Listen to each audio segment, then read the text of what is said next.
हर हर महादेव। मैं खुशबू शुक्ला।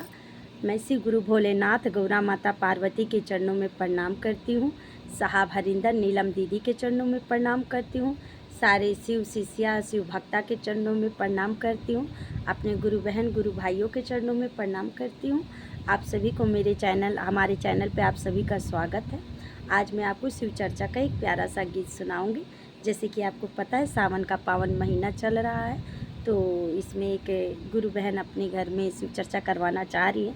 इसको लेके वे अपने पति देव से क्या कहती हैं, इस भजन के माध्यम से मैं आपको बताऊंगी।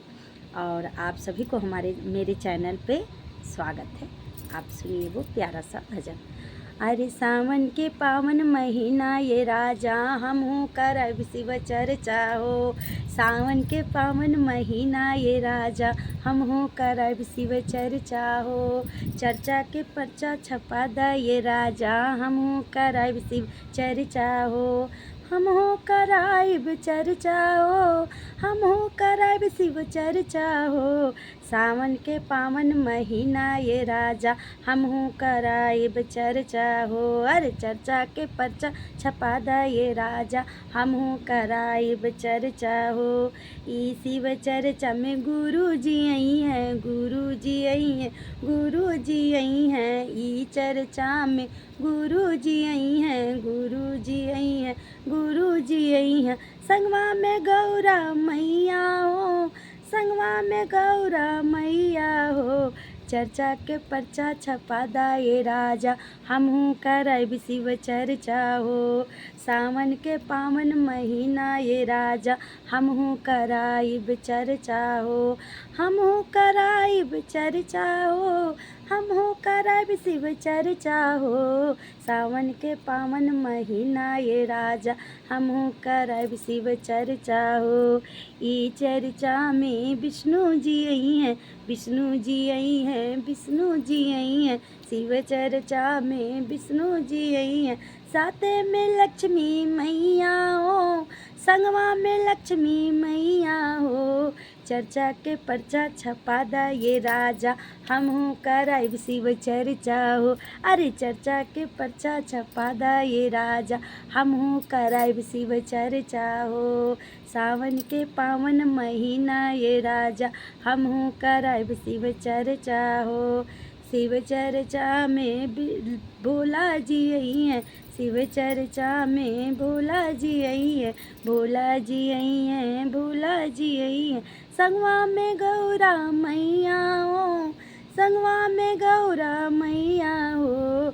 चर्चा के पर्चा छपा दा ये राजा हमहू करब शिव चर्चा हो। चर्चा के पर्चा छपा दा ये राजा हमहू करब शिव चर्चा हो।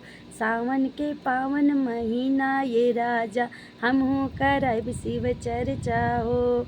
हमहू कराइब चर्चा हो, हमहू करब शिव चर्चा हो। सावन के पावन महीना ये राजा हमहू करब शिव चर्चा हो। ई शिव चर्चा में कान्हा जी आई हैं, कान्हा जी आई हैं, कान्हा जी आई हैं। शिव चर्चा में कान्हा जी आई हैं, कान्हा जी आई हैं, कान्हा जी आई हैं। संगवा में राधा रनिया हो, संगवा में राधा रनिया हो। चर्चा के पर्चा छपा दा ये राजा हमहू कराइब चर्चा हो। सावन के पावन महीना हे राजा हमहू कराइब चर्चा हो। शिव चर्चा में रामा जी आई हैं, रामा जी आई हैं, रामा जी आई हैं। शिव चर्चा में रामा जी आई हैं, रामा जी आई हैं, रामा जी आई हैं। संगवा में सीता मैया हो, संगवा में सीता मैया हो। चर्चा के पर्चा छपा दा ये राजा हमहू कराइब शिव चर्चा हो। चर्चा के पर्चा छपा दा ये राजा हमहू कराइब चर्चा हो। अरे सावन के पावन महीना ये राजा हमहू कराब शिव चर्चा हो। ई चर्चा में गणपति जी आई हैं, गणपति जी आई हैं, गणपति जी आई है। ई चर्चा में गणपति जी आई हैं, गणपति जी आई हैं, गणपति जी आई हैं। संगवा में रिद्धि सिद्धि मैया हो, संगवा में रिद्धि सिद्धि मैया हो। चर्चा के पर्चा छपा दा ये राजा हमहू कराब शिव चर्चा हो। सावन के पावन महीना ये राजा हमहू कराब शिव चर्चा हो। हमहू कराब चर्चा हो, हमहू कराब चर्चा हो। चर्चा के पर्चा छपा दा ये राजा हमहू कराब शिव चर्चा हो। ई चर्चा में साहब जी आई हैं, साहब जी आई हैं, साहब जी आई हैं। ई चर्चा में साहब जी आई हैं, साहब जी आई हैं, साहब जी आई हैं। संगवा में नीलम दीदी हो, संगवा में नीलम दीदी हो। चर्चा के पर्चा छपा दा ये राजा हमहू कराइब चर्चा हो। सावन के पावन महीना ये राजा हमहू कराइब चर्चा हो। ई चर्चा में शिष्या लोग आई हैं, शिष्या लोग आई हैं, शिष्या लोग आई हैं। ई चर्चा में शिष्या लोग आई हैं, शिष्या लोग आई हैं, शिष्या लोग आई हैं।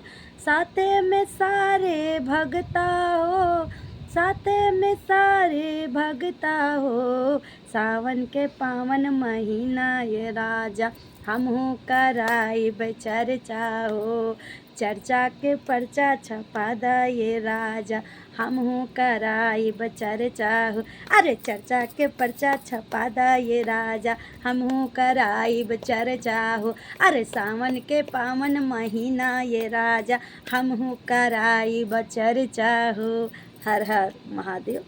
आपको ये भजन कैसा लगा कमेंट करके ज़रूर बताइएगा। अगर आपको हमारा भजन अच्छा लगे तो हमारे चैनल को सब्सक्राइब, लाइक, कमेंट, शेयर ज़रूर कीजिएगा। आज के लिए इतने। अगले वीडियो में मैं आपके लिए एक प्यारा सा शिव चर्चा का भजन लेकर आऊँगी। हर हर महादेव।